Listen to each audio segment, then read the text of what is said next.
ஓட்டப்பந்தயம் வச்சுருக்காங்க. அதில் பரிசு கொடுப்பதற்காக என்னை திருப்பூர் விசாராட்சி சண்முகரன் அழைத்தாங்க. அதுக்காக வந்திருக்கேன். சாயங்காலம் மேட்டுப்பாளையத்தில் எங்கள் அமைப்பு செயலாளர் திரு சரவணன் வீட்டு ரிசப்ஷன்லையும் கலந்துக்க வந்திருக்கேன். அதுக்கப்புறம் எங்கள் நிர்வாகிகளெல்லாம் சந்தித்து விட்டு நாளை மறுநாள் செல்கிறேன்.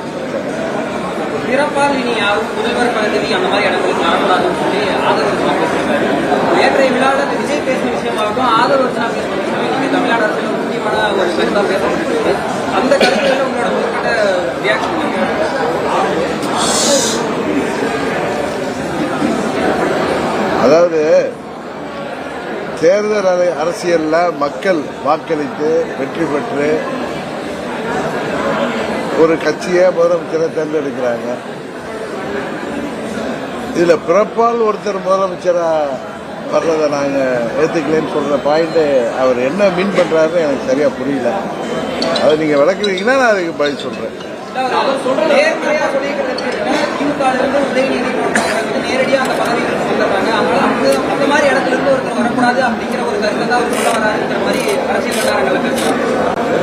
உதயநிதி ஸ்டாலின் தேர்தலில் நின்று எம்எல்ஏ ஆகிதானே ஜெயிச்சு தானே வர்றாரு. அதை போய் நம்ம எப்படி குறை சொல்ல முடியும்? ஒருத்தரை டைரக்டா சீஃப் மினிஸ்டர் ஆக்கி கொண்டு போனாங்கன்னா அவர் தேர்தலே நிற்காம எம்எல்சியா இருந்து ராஜ்யசபா எம்பியா இருந்து பிரைம் மினிஸ்டரா இருந்து போற மாதிரி போனா நீங்க அதை குறை சொல்லலாம். தேர்தலில் மக்கள் ஏத்துக்கிறதுக்கு அப்புறம் ஒருவர் தந்தையோ தாயோ அரசியல்ல இருக்காங்கிறதுக்காக அவங்க வீட்டு அவங்களுடைய வாரிசுகள் அரசியல்ல வரக்கூடாது, இல்லை ஒரு கட்சியில வரக்கூடாது அப்படிங்கிறது ஒன்றும் அப்படி வர்றது ஒன்றும் தப்பு இல்லை. இந்தியாவில் உலகம் ஃபுல்லா வர்றாங்களே. என்னன்னா ஒருத்தரை திட்டமிட்டு ப்ரமோட் பண்றது தான் நீங்க சொல்றீங்க, அதானே சொல்றீங்க. அதே மாதிரி ப்ரமோஷன் கூடாதுதான். பட் அதை மீறி மக்களும் வாக்களித்து வருகிறார்களே, அதை எப்படி நம்ம தடுக்க முடியும்னு தெரியல எனக்கு.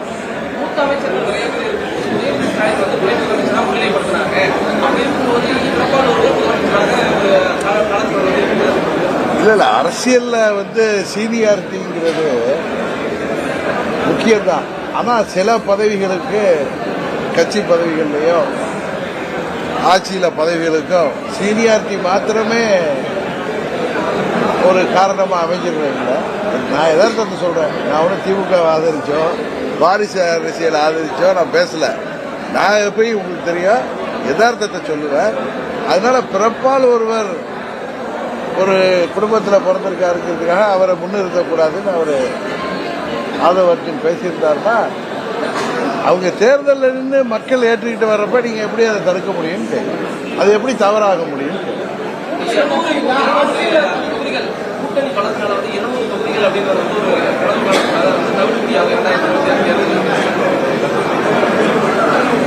எந்த கட்சியுமே நாங்க 234 தொகுதியிலையும் ஜெயிப்போம்னு சொல்றது இயற்கை.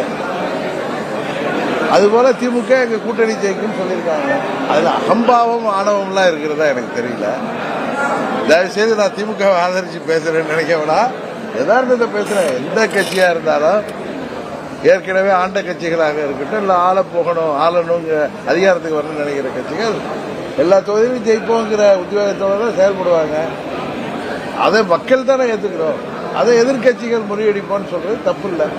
அதுக்கு ஆணவத்தோட அவங்க இருக்காங்க சொல்றது அது எந்த அளவு சரியா இருக்கு?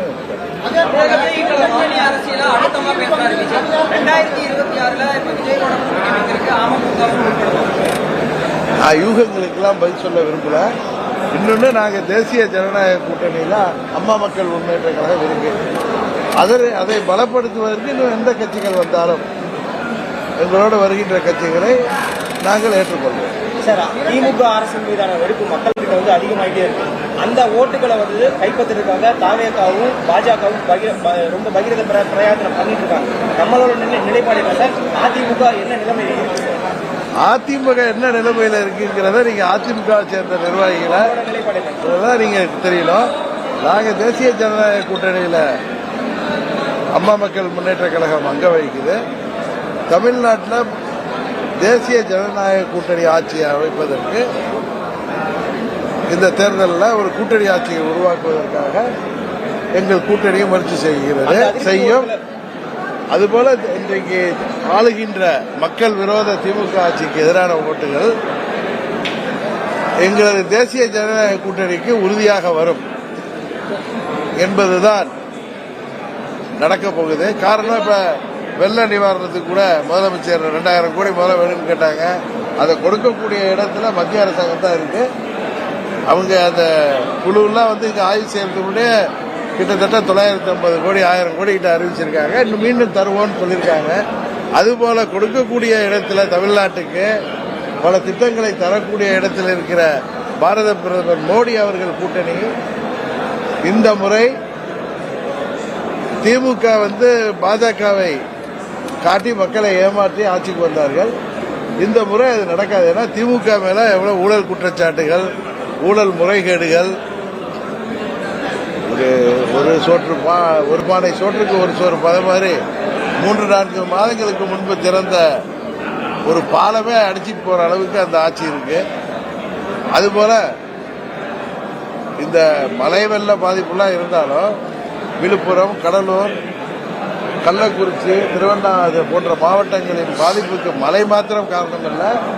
அங்க மக்கள் உணவுக்கு வழி இல்லாமல், உடைகள் இல்லாமல், தங்கள் உடைமைகள் எல்லாம் இழந்து அடைக்கலமானதற்கு காரணமே அந்த சாத்தனூர் அணை நீரை அவர்கள் திட்டமிடாமல் திறந்துவிட்ட காரணம் தான். அதுபோல பல ஆண்டுகள் பல முறை ஆட்சியில் இருந்த அனுபவம் இருந்தாலும் பல மூத்த அமைச்சர்கள் 89 எனக்கு தெரிந்து அதற்கு முன்பு இருந்து அமைச்சர்களாக இருந்தவர்கள் திமுக அமைச்சராக இருந்தாலும் இன்றைக்கு அந்த ஆட்சி என்பது ஒரு மக்கள் விரோத ஆட்சி. தேர்தல் வாக்குறுதிகளிலே 90% மேல் நிறைவேற்ற முடியாத ஆட்சி. 2024 தேர்தலில் வெற்றி பெற்றாங்களேன்னு சொல்லலாம் நீங்க. அதற்கு காரணம் அவர்கள் ஏழை எளிய மக்களை அவர்கள் பணநாயகத்தின் மூலம் அவர்கள் அந்த மக்களின் வாக்குகளை பெற்றார்களே தவிர அது 26க்கு அவர்களின் பணநாயகம் செல்லுபடியாகாது. அதனால் அந்த அளவுக்கு திமுக மீது தமிழ்நாடு முழுவதும் அவர்கள் ஆட்சி மீது அதிருப்தி இருக்கிறது. அவர்கள் என்னதான் கூட்டணி அமைச்சிருந்தாலும், கூட்டணி பலம் இருந்தாலும் அதையெல்லாம் முறியடித்து மக்கள் மன்றத்திலே எங்களது தேசிய ஜனநாயக கூட்டணி வெற்றி பெறும்.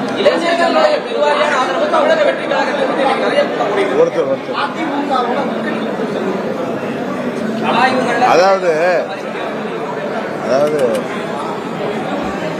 புரட்சித் தலைவர்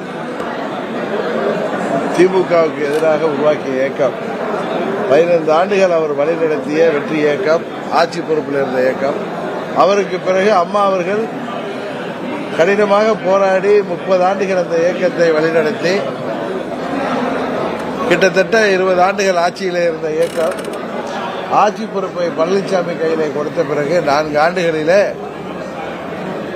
நந்தவனத்தில் ஒரு ஆண்டு கூத்தாடி கூத்தாடி போட்டு உடைத்தாண்டிங்கிற மாதிரி அந்த ஆட்சி அதிகாரத்தை எல்லாம் அந்த கட்சியை ஒரு ஏழை எளிய மக்களுக்கான கட்சியை, அனைத்து தரப்பு மக்களுக்கான, அனைத்து சமுதாயத்திற்கான கட்சியை, மதங்களுக்கான கட்சியை ஒரு குறுகிய வட்டத்திற்குள் கொண்டு வந்து யாரோ 2-3 பேர் போல வச்சுக்கின்ற ஒரு வியாபார நிறுவனம் போலாக்கி அந்த தொண்டர்கள் நிறைந்த பார்ட்டியை ஒரு டெண்டர் பார்ட்டியாக்கி வியாபார ரீதியாக அந்த கட்சியை நடத்துகின்ற காரணத்தினால்தான் இன்றைக்கு அந்த கட்சி இரட்டையில இருந்தும் தேர்தல்களில் சோபிக்க முடியல.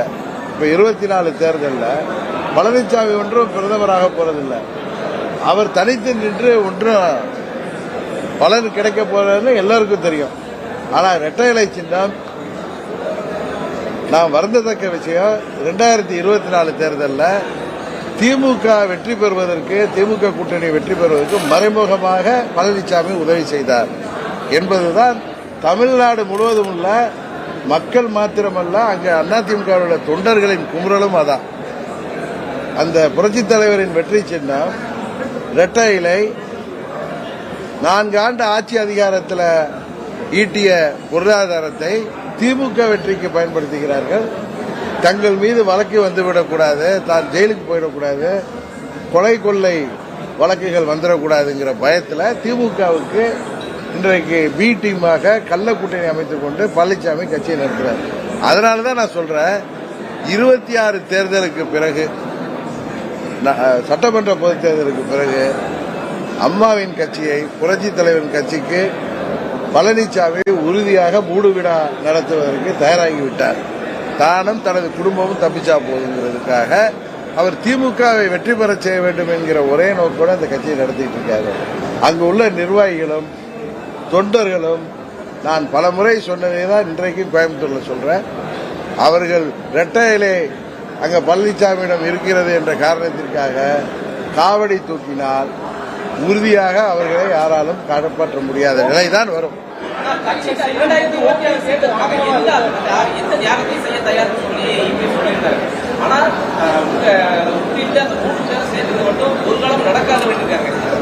காரணம் யாரால் ஆட்சிக்கு வந்தாரோ, யார் அவர் ஆட்சி அந்த ஓட்டெடுப்பில் வெற்றி பெறுவதற்கு காரணமாக இருந்தவர், திரும்பவும் பிரச்சனை வந்தப்ப அந்த ஆட்சி தொடர்வதற்கு காரணமானவர்கள் வேண்டாம் என்று சொல்வதில் என்ன தெரியுது? அவர் எந்த தியாகமும் செய்யாமல் வந்தவர்களால, அவர் தியாகம் சொல்றது திமுகவுக்கு உதவி செய்வது அவர் தியாகம் சொல்றதுனால அதை போய் நான் பெரிதா எடுத்துக்க வேண்டாம். அவருக்கு அதிமுக தொண்டர்கள் விழித்துக் கொள்ள வேண்டிய என்றால் 26 தேர்தலுக்கு பிறகு அந்த கட்சியை மூடு விழா நடத்தி விடுவார் என்பதை திரும்ப திரும்ப நான் சொல்லிக் கொள்கிறேன்.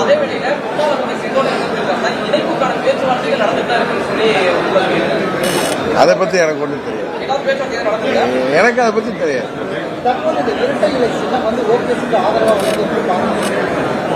இல்ல, நீதிமன்றத்தில் அவர் ஓபிஎஸ் ஒரு மனு தாக்கல் செய்து வழக்குகள்லாம் இருக்கிறதுனால அந்த சின்னத்தை இரட்டை இலையை முடக்கணும்னு ஒருத்தர் வழக்கு தொடர்ந்ததுனால அது வழக்கு விசாரணைக்கு வரும்பொழுது நண்பர் ஓபிஎஸ் மனு தாக்கலின் மீது நீதியரசர்கள் என்ன சொல்லியிருக்காங்கன்னா, அவரையும் கன்சல்ட் பண்ணி தேர்தல் ஆணையம் முடிவு செய்யும். நல்ல முடிவு தேர்தல் ஆணையம் மூலம் நீதிமன்றம் எடுக்கும் அப்படின்னு நாங்கள் நம்புறோம். நீக்கப்பட்டவர்களை சேர்க்காமல் அதிமுகவுக்கு வெற்றி உண்டா இல்லையா?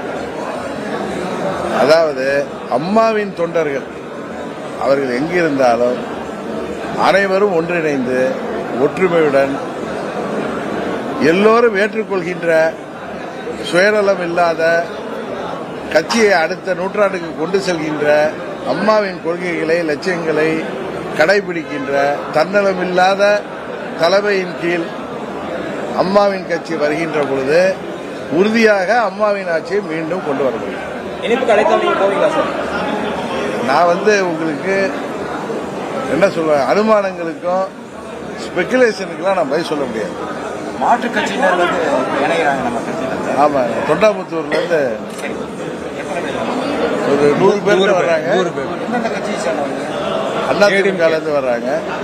என்கிட்ட வரப்ப சண்முகம் சுகுமார் சொன்னது எங்கள் பொறுப்பாளர் அங்க ஒன்றிய செயலாளர் சதீஷ் அவர் மூலம் அங்க இருந்து கிளை செயலாளர்கள் போன்றவர்கள் வர்றாங்க. மற்ற நிர்வாகிகள் 100 பேர் சேர்றதா சொன்னாங்க.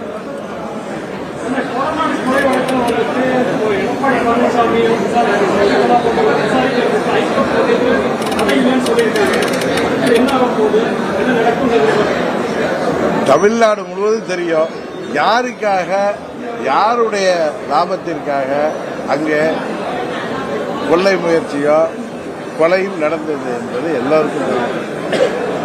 அவர்கள் ஆட்சி பொறுப்பில் இருந்த காரணத்தினால் சில சாட்சிகள்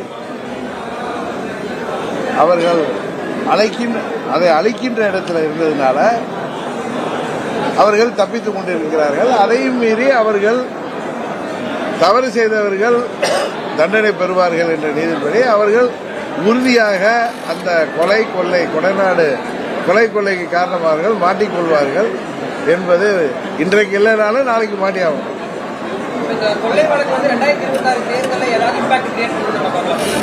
அது நீங்க ஊடகத்தை சேர்ந்த நீங்க தான் அதை பத்தி சொல்லணும். நாங்க அதை பத்தி எப்படி சொல்ல முடியும்?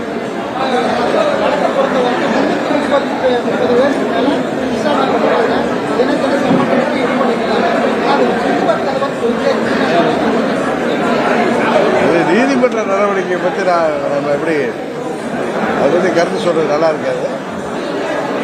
நீதிமன்றத்தில் சில நேரங்களில் இது போல வழக்குகள் சட்ட முறைப்படியே அது வந்து கால நீட்டிப்பு நடக்கும். ஆனால் நல்ல தீர்ப்பு வரணுங்கிறது தான் என்னுடைய எதிர்பார்ப்பு. தமிழக வெற்றி கழகத்தினுடைய அரசியல் மாநாடாக விஜய இளைஞர்கள் அதாவது 26 சட்டமன்ற பொதுத் தேர்தல் உங்களுடைய கேள்விகளுக்கெல்லாம் தமிழ்நாட்டு மக்கள் அவர்கள் தான் இறுதி எஜமானர்கள், அவர்கள் பதில் சொல்லுவாங்க. ஏன்னா அவர் வந்து திமுக வந்து பாஜக வந்து நேரடியாகவே சாடினார். அதிமுக சம்பந்தமான எந்த ஒரு விமர்சனம் வைக்காம இருந்தாரு. அதே வேளையில் அதிமுக கூட்டணி வரும் அப்படின்னு ஒரு எதிர்பார்ப்பு அது வருவதற்கான வாய்ப்பு இருக்கா? எப்படி 2026 நீங்க இதை வந்து திரு விஜய் அவர்களிடம் தான் நீங்க கேட்கணும். திரு எடப்பாடி பழனிசாமி தான் நீங்க கேட்கணும். தப்பா வந்து என்கிட்ட கேட்கணும். சமீபத்திய நடவடிக்கைகள் பதில்கள்லாம் எப்படி இருக்காங்க? எதிர்கட்சிகள் சொல்றதை நாங்கள் மதிக்கிறது இல்லை.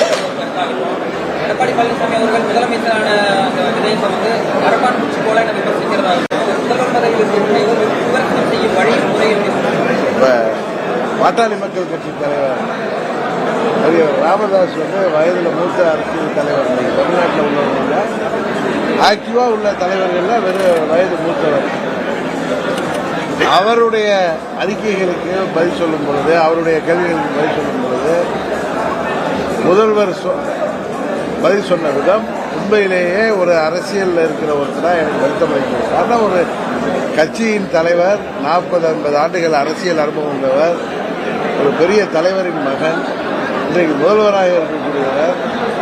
அப்படி அடுத்தவர்களை ஒரு வயதில் பெரியவனை அவர் சொன்ன கருத்து இவருக்கு எதிரான கருத்து என்பதால் அவரை பற்றி பேசியது உண்மையிலேயே வருத்தத்தக்கது. அதுபோல என்னதான் இருந்தாலும் பழனிசாமி ஒரு 4 வருஷம் சீஃப் மினிஸ்டர் இருந்தவர். அவரை பற்றி அவர் பேசுவதும் பழனிசாமி எப்படியெல்லாம் பேசிட்டு இருந்தாரோ, எப்படியெல்லாம் பேசிட்டு இருக்காரோ அதே மாதிரி பழனிசாமி பாணியில இன்னைக்கு திரு ஸ்டாலினும் பேசிக் கொண்டிருக்கிறார். இது எதை காட்டுகிறதுனா, பழனிசாமி போல இவரும் 21 தேர்தலில் பழனிசாமி தோல்வி விட்டுறது போல இவரும் தோல்வியை நோக்கி போகிறார்னு தெரியுது. காரணம், அவங்க ஆட்சியில அவரால் மக்களுக்கு கொடுத்த வாக்குறுதிகளை நிறைவேற்ற முடியவில்லை. அதனால ஊழல் முறைகேடுகள் குற்றச்சாட்டுகள் பெருகி வருது.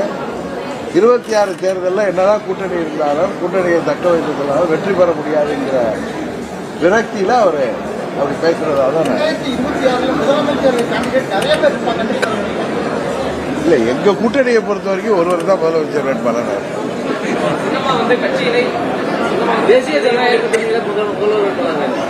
நாங்க எல்லாம் சேர்ந்து மக்கள்லாம் ஏற்றுக்கொள்கிற மாதிரி எல்லா கட்சிகளும் ஒருமித்த கருத்தோடு தகுதியான நல்ல வேட்பாளரை நீங்கள்லாம் பாராட்டுற மாதிரி ஒரு வேட்பாளரை தேர்ந்தெடுக்கும். தேர்தலுக்கு முன்னாடியே எங்கள் முதல்வர் வேட்பாளரை தேர்ந்தெடுக்கும். அறிவிச்சுதான் தேர்தல். தமிழ்நாட்டில் அப்படி செய்தால்தான் சரியா இருக்கும். அதை நாங்கள் உறுதியாக செய்வோம்.